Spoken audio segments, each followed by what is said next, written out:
Hello students, today we are going to start a most important chapter that is light. Light important chapter हमेशा से था, लेकिन जब से इस बार CBSE ने अपना सिलेबस रिड्यूस किया है तो ये चैप्टर और ज़्यादा इम्पॉर्टेंट हो चुका है। अब फिज़िक्स में मोटे मोटे तौर पे जो चैप्टर्स हैं हमारे वो है एक electricity, magnetic effect of current, उसमें से भी टॉपिक्स रिड्यूस किए गए हैं। लाइट में से कोई टॉपिक रिड्यूस नहीं किया गया, और ह्यूमन आई उसमें से हाफ चैप्टर हटा दिया गया है, और उसके बाद नेचुरल रिसोर्सेज कम्प्लीटली हटा दिया गया है। तो अब आपके पास कुल मिला के 3.5 चैप्टर्स हैं। पहले जो पैटर्न था एग्जामिनेशन का साइंस में फिजिक्स पार्ट के लिए, तो उसमें से एक न्यूमेरिकल लाइट से आता था और एक न्यूमेरिकल आता था इलेक्ट्रिसिटी से। लेकिन क्योंकि अब सिलेबस रिड्यूस हो गया है तो अब ये उम्मीद है कि ये जो लाइट और इलेक्ट्रिसिटी से जहां एक एक न्यूमेरिकल आता था, अब इनसे न्यूमेरिकल्स ज़्यादा आ सकते हैं। उस कंडीशन में ये लाइट चैप्टर ज़्यादा इंपॉर्टेंट बन जाता है। ठीक है, तो इस चैप्टर को ध्यान से पढ़िएगा, न्यूमेरिकल्स पे फोकस करिएगा, न्यूमेरिकल ज़्यादा से ज़्यादा करने की कोशिश करिएगा। अब स्टार्ट करते हैं हम light. Now light starts with a very basic question, what is light? Light actually है क्या? लाइट से हमारा मतलब क्या है? तो light is the form of energy. Light क्या है? फॉर्म, एक एनर्जी की फॉर्म है। जैसे साउंड एक एनर्जी की फॉर्म है, आपको सुनाई पड़ता है जिससे, वैसे ही लाइट भी एक एनर्जी की फॉर्म है जिसकी वजह से हम चीज़ें देख पाते हैं, हम इस दुनिया को देख पाते हैं। ठीक है, this is the definition of light. Light is the form of energy which enables us to see this beautiful world। इस दुनिया को देखने में जो हमारी मदद करती है that is light। ठीक है, तो इस डेफिनेशन को हम फटाफट लिख लेते हैं। देखिए, light is the form of energy which enables us to see this physical world।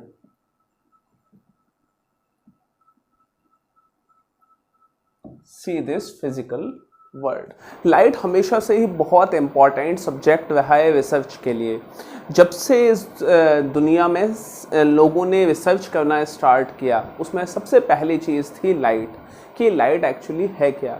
ज़रा इमेजिन कीजिए उस दौर को जब इंसान चीज़ों के बारे में कुछ जानता नहीं था, जंगलों में रहता था वो, लेकिन फिर भी उसे ये लगता तो होगा, उसको ये अंदाज़ा तो होगा कि कैसे मैं सुबह उठता हूँ तो एक उजाला सा हो जाता है, रात आते आते अंधेरा सा हो जाता है। हाँ, ये मैं मानता हूँ कि उसे सुबह, रात, दिन, शाम, रोशनी, ऐसे वर्ड के बारे में उसको मालूम नहीं था, लेकिन एक सेंसेशन तो होती होगी ना। पूरे दिन उजाला रहता होगा, रात को अंधेरा हो जाता होगा, चीज़ें दिखना बंद हो जाती होंगी, दिन में वो चीज़ें देख पाता होगा। तो ये इन चीज़ों ने इंसान की क्यूरियोसिटी को बढ़ा दिया, और जब इंसान की क्यूरियोसिटी बढ़ी तो उसने इस पर रिसर्च करनी शुरू की। इसलिए लाइट हमेशा से ही एक इम्पॉर्टेंट टॉपिक रहा है रिसर्च के लिए, और लाइट के रिसर्च में इतनी ज़्यादा डेप्थ है कि हम आज भी लाइट की रिसर्च करते हैं और उसके अलग अलग एस्पेक्ट्स को स्टडी करने की कोशिश करते हैं। तो लाइट के बारे में मोटे मोटे तौर पे लोगों ने जो बोला स्टार्टिंग में, वो ये बोला कि जो ऑब्जेक्ट्स होते हैं, जो बॉडीज़ होती हैं, ऑब्जेक्ट मतलब कोई ट्री हो गया, कोई वॉल हो गई, कोई ह्यूमन बॉडी हो गई, फॉर एग्जांपल ये मार्कर हो गया, तो ये ऑब्जेक्ट्स अपने अंदर से लाइट एमिट करते हैं, अपने अंदर से रोशनी बिखेरते हैं।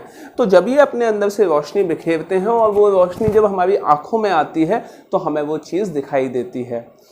बात उन्होंने कहा, लोगों ने मान लिया, लेकिन इस पर क्वेश्चंस उठे। क्वेश्चन ये उठा कि ठीक है, आप जो कह रहे हैं वो सही है कि बॉडीज़ के अंदर से रोशनी निकलती है, लेकिन सवाल ये है कि वो रोशनी कुछ टाइम के लिए ही क्यों निकलती है, बाकी टाइम के लिए क्यों नहीं निकलती? मतलब वही है कि दिन में तो वो चीज़ हमें दिखाई देती है, रात में क्यों नहीं दिखाई देती, रात में रोशनी उससे क्यों नहीं निकलती? सवाल सही था। ठीक है, फिर इस थ्योरी को हटाया गया, एक नई थ्योरी लाई गई। वो थ्योरी ये थी कि बॉडी से रोशनी नहीं निकलती बल्कि रोशनी हमारी आंखों से निकलती है। लेकिन अगेन सवाल वही खड़ा हो गया कि दिन में ही क्यों निकलती है, रात में क्यों नहीं निकलती? अगर रोशनी निकलती है तो रोशनी हमेशा निकलनी चाहिए। ये दोनों ही थ्योरी अपने आप को कंप्लीटली एक्सप्लेन नहीं कर पा रही थी, तो इसकी वजह से एक नई थ्योरी दी गई और वो थ्योरी ही सबसे ज़्यादा इम्पॉर्टेंट थी, सबसे ज़्यादा रेलेवेंट थी। वो थ्योरी ये थी कि ना तो किसी बॉडी से लाइट वेव्स निकलती हैं और ना ही हमारी आँखों से लाइट वेव्स निकलती हैं, बल्कि लाइट वेव्स निकलती हैं किसी अदर सोर्स से। जब भी मैं बोल रहा हूँ सोर्स, तो मेरा मतलब है वो सोर्स हो सकता है सन, वो सोर्स हो सकता है लाइट बल्ब, वो सोर्स हो सकता है कैंडल।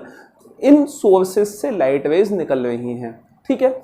इन सोर्सेस से लाइट वेव्स निकलने के बाद वो लाइट वेव्स जाती हैं, पड़ती हैं किसी ऑब्जेक्ट पे, किसी ऑब्जेक्ट को हिट करती हैं और उस ऑब्जेक्ट को हिट करने के बाद वो हमारी आंखों में आती हैं। क्या समझ में आ गई बात? तो लाइट वेव्स किसी ऑब्जेक्ट से नहीं निकलती, हमारी आंखों से नहीं निकलती, बल्कि किसी और सोर्स से निकलती हैं। वो सन हो सकता है, लाइट बल्ब हो सकता है, वो कैंडल हो सकती है, या कुछ और भी हो सकता है। उससे किसी ऑब्जेक्ट पे हिट करती हैं और ऑब्जेक्ट से हमारी आंखों में आती हैं लाइट वेव्स। तो दिन में उस टाइम पे जब मैं बात कर रहा हूँ, जब लोग जंगलों में रहा करते थे, विकसित नहीं हुई थी सभ्यता हमारी, तो उस टाइम पे ना तो कैंडल थी ना लाइट बल्ब थे, वहाँ तो सिर्फ सन की रोशनी पे ही डिपेंड करना पड़ता था। तो सन की रोशनी दिन में होती थी, तो दिन में सन की रोशनी ऑब्जेक्ट्स पे पड़ती थी, लोगों को चीज़ें उसकी वजह से दिखाई देती थी, और रात में सन की रोशनी नहीं होती थी, इसलिए चीज़ें नहीं दिखाई देती थी। तो ये जितनी भी चीज़ें हमें दिखाई देती हैं, उनको देखने के लिए किन 3 चीज़ों की ज़रूरत पड़ती है? कौन सी 3 चीज़ें हैं जो होनी ही चाहिए किसी भी चीज़ को देखने के लिए? तो फर्स्ट, तो मैं लिख देता हूँ क्या, essential things to see anything. किसी भी चीज को देखने के लिए असेंशियल थिंग्स कौन कौन सी होनी चाहिए? तो सबसे पहली चीज तो होनी चाहिए कि वहां पे लाइट हो, ठीक है। दूसरी चीज, हमारी आंखें भी तो चाहिए देखने के लिए, और थर्ड, कोई ऑब्जेक्ट होना चाहिए। ऑब्जेक्ट वो चीज है जहां से रिफ्लेक्ट करके हमारे पास लाइट आएगी। मैंने वर्ड यूज किया रिफ्लेक्ट, 2 मिनट बाद डिटेल में पढ़ेंगे रिफ्लेक्शन क्या है, ठीक है। तो तीनों चीजें होनी चाहिए, आंखें होनी चाहिए, लाइट होनी चाहिए, ऑब्जेक्ट होने चाहिए। आप कहोगे सर ऑब्जेक्ट क्यों जरूरी है? बिना ऑब्जेक्ट के भी तो देख सकते हैं हम चीजें। देखिए, स्पेस में जब एस्ट्रोनॉट जाते हैं तो वहां एस्ट्रोनॉट के पास आईज होती हैं, वहां पे सन की रोशनी भी होती है, तब भी स्पेस ब्लैक नजर आता है, क्योंकि स्पेस में कोई ऑब्जेक्ट नहीं है जो सन की रोशनी को रिफ्लेक्ट करके उसकी आंखों तक पहुंचाए, इसलिए उसे सारा का सारा स्पेस क्या नजर आता है? ब्लैक नजर आता है। तो ऑब्जेक्ट होना चाहिए, तब चीजें दिखाई देती हैं, ठीक है। तो ये जो सारा का सारा फिनोमेना है वो किस पे डिपेंड करने वाला है? वो डिपेंड करने वाला है रिफ्लेक्शन पे, कि कोई भी चीज जब आपकी जो सोर्स से जब लाइट वेव्स निकलती हैं, तो लाइट वेव्स निकलने के बाद ऑब्जेक्ट पे पड़ती हैं, ऑब्जेक्ट पे पड़ने के बाद आपकी आंखों में आती हैं। तो पड़ने के बाद जब आपकी आंखों में आती हैं, उसको हम बोलते हैं क्या? Reflection. That is called reflection. Reflection. अगर मैं बात करूं रिफ्लेक्शन क्या है, तो reflection is basically the bouncing back of light from a smooth surface. एक स्मूथ सरफेस पे लाइट गई, उसको हिट किया और वहां से बाउंस बैक हो गई, दैट इज कॉल्ड रिफ्लेक्शन, ठीक है। तो रिफ्लेक्शन इज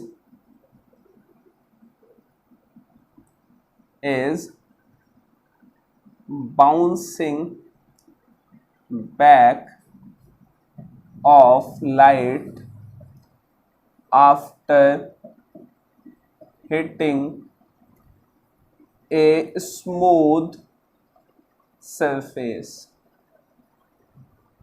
एक स्मूथ सरफेस को हिट करने के बाद वो वापस आ जाएगी, दैट इज कॉल्ड रिफ्लेक्शन। अब लाइट के रिफ्लेक्शन के अपने कुछ नियम हैं, कुछ लॉज हैं, उन लॉज को लाइट फॉलो करती है। Those are called laws of reflection. Laws of reflection basically 2 laws हैं रिफ्लेक्शन के। अब 2 लॉज को हम समझते हैं, देखिए कौन कौन से लॉज हैं। उसके लिए मैं एक डायग्राम बनाता हूं। देखिए, ये एक प्लेन मिरर है, इस साइड मैंने पॉलिश कर दी, जिस साइड मैंने पॉलिश की है उसके अपोजिट साइड से रिफ्लेक्शन होने वाला है। ठीक है, अब क्या हुआ कि यहां से एक लाइट रे आई, ये लाइट रे यहां से आई, जो लाइट रे यहां आई है उसको हम नाम देते हैं क्या, इंसिडेंट रे। ठीक है, ये इंसिडेंट रे मिरर पे जहां पे भी हिट करती है वहां पे हम मिरर पे एक परपेंडिकुलर लाइन ड्रॉ कर लेते हैं और उस परपेंडिकुलर लाइन को हम बोलते हैं क्या, इस परपेंडिकुलर लाइन को हम बोलते हैं क्या, नॉर्मल। वापस से एक इंसिडेंट रे आई, मिरर को हिट किया, जहां मिरर को हिट किया वहां हमने मिरर से परपेंडिकुलर एक लाइन ड्रॉ कर ली, उसको हमने क्या नाम दे दिया, नॉर्मल।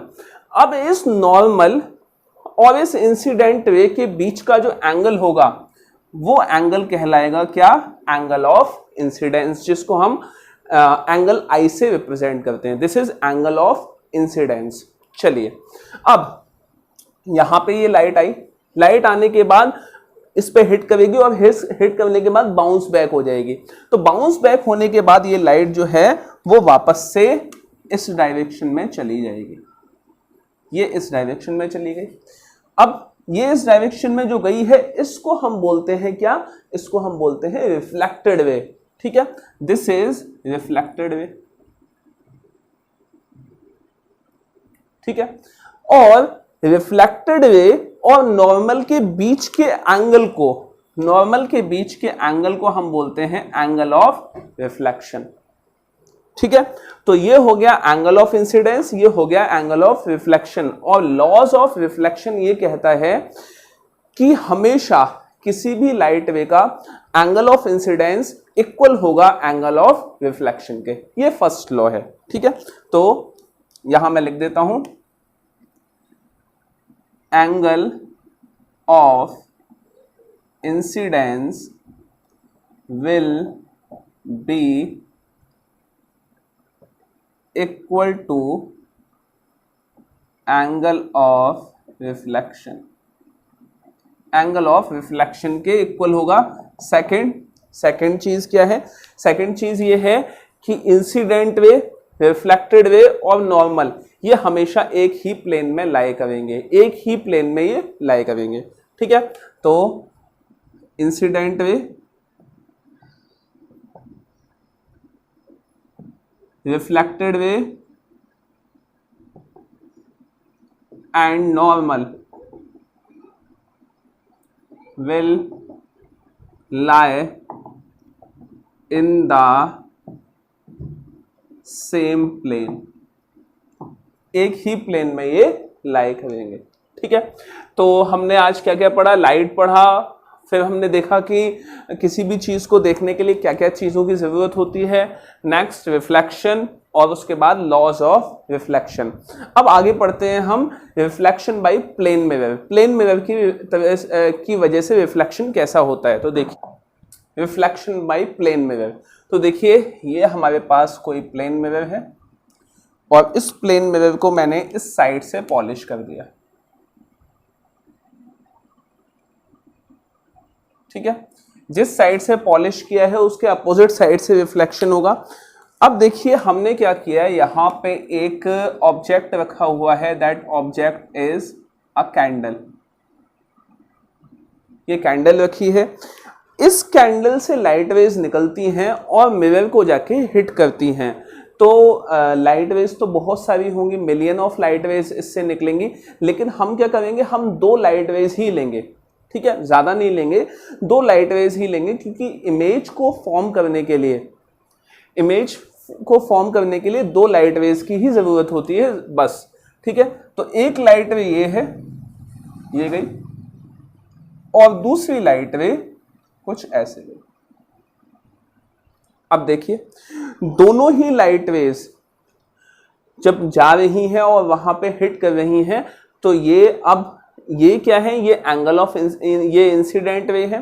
इंसिडेंट वे जब जाएंगी, जिस पॉइंट पे हिट करेंगी वहां पे नॉर्मल ड्रॉ कर देंगे, और जहां पे नॉर्मल ड्रॉ करेंगे उसके बाद ये रेस जो है वो रिफ्लेक्ट हो जाएंगी।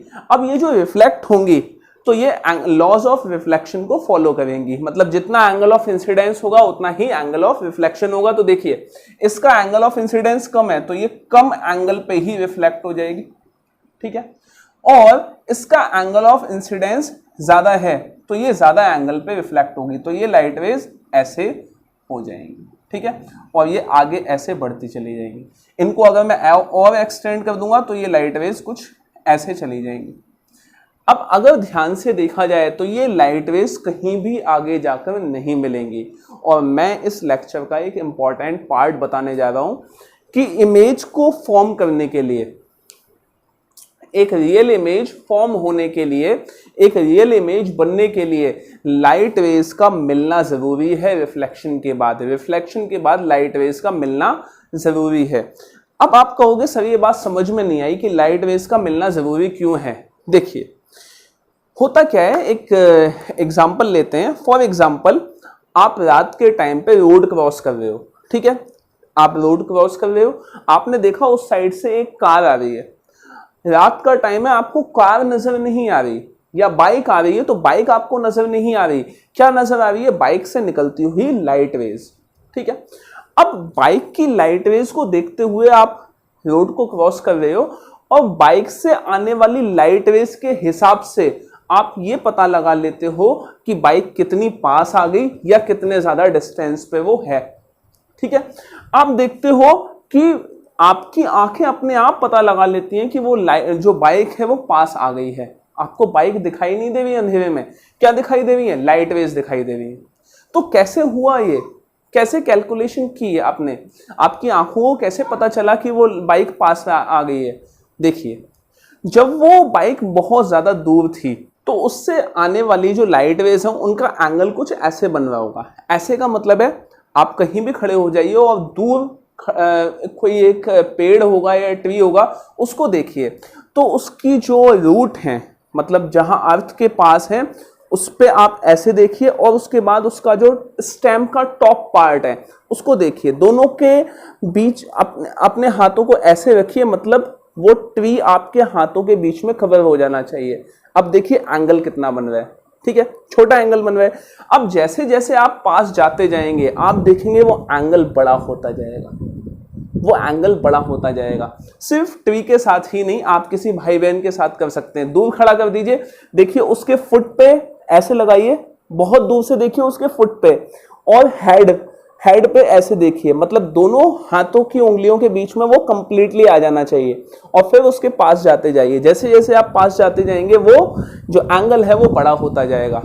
तो इसका मतलब क्या है कि लाइट वेव्स जो, जब बाइक दूर थी तो उससे आने वाली लाइट वेव्स जो है वो बड़ा एंगल बना रही, वो छोटा एंगल बना रही थी, और जैसे जैसे वो पास आती गई लाइट वेव्स बड़ा एंगल बनाती गई, और जैसे जैसे एंगल बड़ा बनता गया है वैसे वैसे हमारी आंखों में ऐसा मैकेनिज्म है, ऐसे सेंसर्स लगे हुए हैं जो एंगल के बेसिस पे डिस्टेंस को कैलकुलेट करके बताते हैं कि ये इतना दूर है। अभी एक छोटा सा बच्चा जो साइंस नहीं जानता, फिजिक्स नहीं जानता, कुछ नहीं जानता, वो दूर से आते हुए बॉल को कैच कैसे कर लेता है, क्योंकि उसकी आंखें उसे कैलकुलेट करके बताती हैं कि जैसे जैसे बॉल पास आती जा रही है वैसे वैसे बड़ी होती जा रही है, और बॉल जैसे जैसे बड़ी होती जा रही है वो पता लगा लेती है कि इतने डिस्टेंस के बाद है, अब आंखें हाथ खोल दीजिए, हाथों में बॉल आ जाती है, ठीक है। तो लाइट वेव्स के बीच में एंगल बनना जरूरी होता है, और एंगल तो तभी बनेगा जब लाइट वेव्स मिलेंगी। समझ में आ गई बात। तो इमेज फॉर्म हो नहीं सकती, एक्चुअल में रियलिटी में इमेज फॉर्म हो नहीं सकती जब तक उनके बीच में कोई एंगल ना बने, जब तक लाइट वेव्स मिलने नहीं। क्या आपको बात समझ में आ गई? ये बड़े कमाल की चीज है कि लाइट वेव्स जब मिलेंगी तभी एक्चुअल इमेज फॉर्म होगी। मैं वापस से रिपीट कर रहा हूं, एक्चुअल इमेज, असलियत में जो इमेज फॉर्म होगी वो तभी फॉर्म होगी जब लाइट वेव्स मिलेंगी, ठीक है। तो ये लाइट वेव्स नहीं मिल रही। अब ये लाइट वेव्स अगर नहीं मिल रही तो इमेज फॉर्म नहीं होनी चाहिए। आपने यहां से देखा आंख लगा के, ये हो गई आंख आपकी, आपने यहां से देखा लाइट वेव्स नहीं मिल रही। अब लाइट वेव्स नहीं मिल रही तो उस कंडीशन में क्या होता है कि आप क्या करते हैं, हमारी आंखें इन लाइट वेव्स को पीछे एक्सटेंड करती हैं। पीछे जब एक्सटेंड करती हैं और पीछे जाके इनको मिला देती हैं तो लाइट वेव्स कुछ यहां मिल जाती हैं, ठीक है। अब देखिए ये लाइट वेज एक्चुअल में नहीं मिली, तो ये जो इमेज फॉर्म हुई है ये एक्चुअल इमेज नहीं है, ये रियल इमेज नहीं है। ये कौन सी इमेज है? This is virtual image. Virtual image जिसको हिंदी में बोलते हैं आभासीय। आभासीय का मतलब है कि इमेज के होने का, ऑब्जेक्ट के होने का आभास होता है, वहां ऑब्जेक्ट होता नहीं है वहां पे। क्या बात समझ में आ गई? तो ये कैसी इमेज है? ये आभासीय इमेज है। दूसरी चीज, आपके स्मार्टफोन में जो कीपैड होता है, स्मार्टफोन में जिसको आप टच करते हैं, वो रियल कीपैड है या वर्चुअल कीपैड है? वो वर्चुअल कीपैड है। कीपैड की एक इमेज है, आभासीय है, उसको आप टच नहीं कर सकते। टच वो होते हैं जो आपको कीपैड वाले फोन में दिखाई देते हैं, जिनको आप छू सकते हैं, दबाते हैं तो आवाज आती है, वो होते हैं आपके एक्चुअल, वो है आपका एक्चुअल कीबोर्ड। लेकिन ये कैसा कीपैड है? ये आपका वर्चुअल कीपैड है। ठीक है, तो ये कैसी इमेज बनी? आभासीय। दूसरा, इस इमेज की और क्या स्पेशलिटी है? और स्पेशलिटी ये है कि ये इमेज जिस अलाइनमेंट में ऑब्जेक्ट रखा हुआ था, ऑब्जेक्ट अगर ऐसे रखा हुआ था, ठीक है, और इमेज भी कैसी बनी है? ऐसी ही बनी है, सेम अलाइनमेंट में रखा हुआ है, मतलब ऑब्जेक्ट भी ऐसे ही रखा हुआ है और इमेज भी ऐसी ही बनी है, इमेज भी ऐसी ही बनी है, तो इसको हम बोलते हैं क्या? Erect image. This is erect image. ये वर्चुअल और इरेक्ट इमेज है इस टाइम पे। ठीक है, तो कुछ वर्ड्स को समझ लेते हैं यहाँ पे। वो वर्ड्स क्या है? देखिए, फर्स्ट वर्ड हो गया क्या? Real image. ठीक है, अब रियल इमेज का मतलब क्या है? Actual image. और एक्चुअल इमेज कब फॉर्म होती है? जब लाइट वेज एक्चुअल में मिलती हैं। और एक और चीज, रियल इमेज वो इमेज होती है जिसको स्क्रीन पे फॉर्म किया जा सकता है, जिसको स्क्रीन पे दर्शाया जा सकता है। ठीक है, तो this is, it can be form on screen. Screen पे जिसको दर्शाया जा सके वो कैसी है? रियल इमेज है। और कब बनेगी? जब लाइट रेज मिलेंगी। It forms when light rays actually meets. ठीक है, चलिए नेक्स्ट है वर्चुअल इमेज।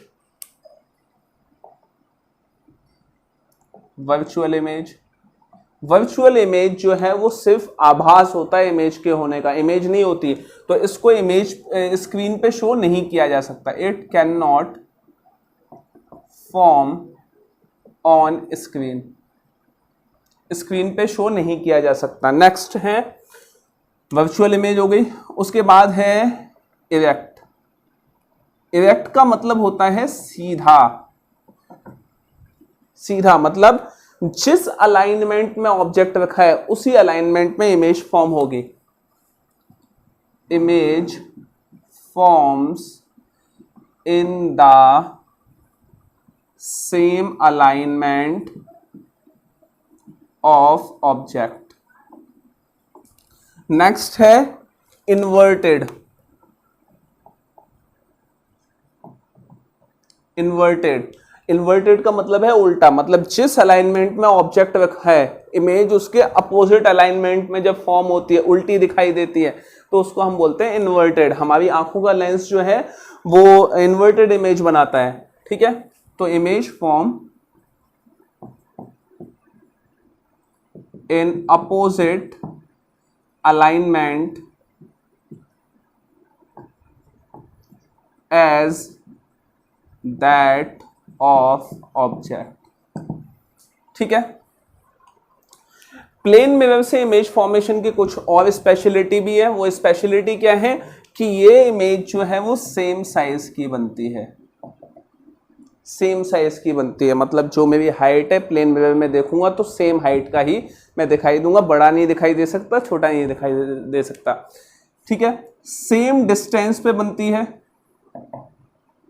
सेम डिस्टेंस पे मतलब आप ऑब्जेक्ट को पीछे करते जाओगे उतना ही पीछे इमेज बनती जाएगी।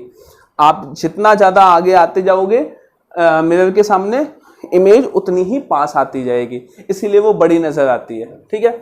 अच्छा, एक और चीज है इसमें जब प्लेन मिरर पे इमेज फॉर्म होती है तो उसमें एक और चीज होती है, that is lateral inversion. Laterally वो इन्वर्ट हो जाती है। लेटरली इन्वर्ट का मतलब है कि आप जो भी इमेज है वो राइट का लेफ्ट में, लेफ्ट का राइट में दिखाई देने लग जाता है, और ऊपर नीचे मतलब अपर पार्ट और लोअर पार्ट में कोई चेंज नहीं होता। Left to right, right to left जो चेंज होता है उसको हम बोलते हैं क्या, लेटरल इन्वर्जन। इसीलिए एम्बुलेंसेस पे जो वर्ड्स लिखे होते हैं एम्बुलेंस, वो उल्टा लिखा होता है, ताकि आगे जो गाड़ी जा रही हो वो अपने शीशे में उस एम्बुलेंस को देखे तो उसको सीधा दिखाई दे। उसका शीशा क्या शो करने वाला है, वो उल्टी इमेज बनाने वाला है। तो एम्बुलेंस अगर सीधा लिखा हुआ तो वो उल्टा पड़ेगा, उसको समझ नहीं आएगा, तो ऑलरेडी वो उल्टा लिखा जाता है ताकि उसको सीधा दिखाई दे और तुरंत उसको वो साइड दे दे और एम्बुलेंस आगे निकल जाए। ठीक है। तो ये हो गया image formation by plane mirror. अब हम आगे पढ़ेंगे, that is image formation by spherical surfaces. Spherical surfaces के बारे में आगे पढ़ेंगे।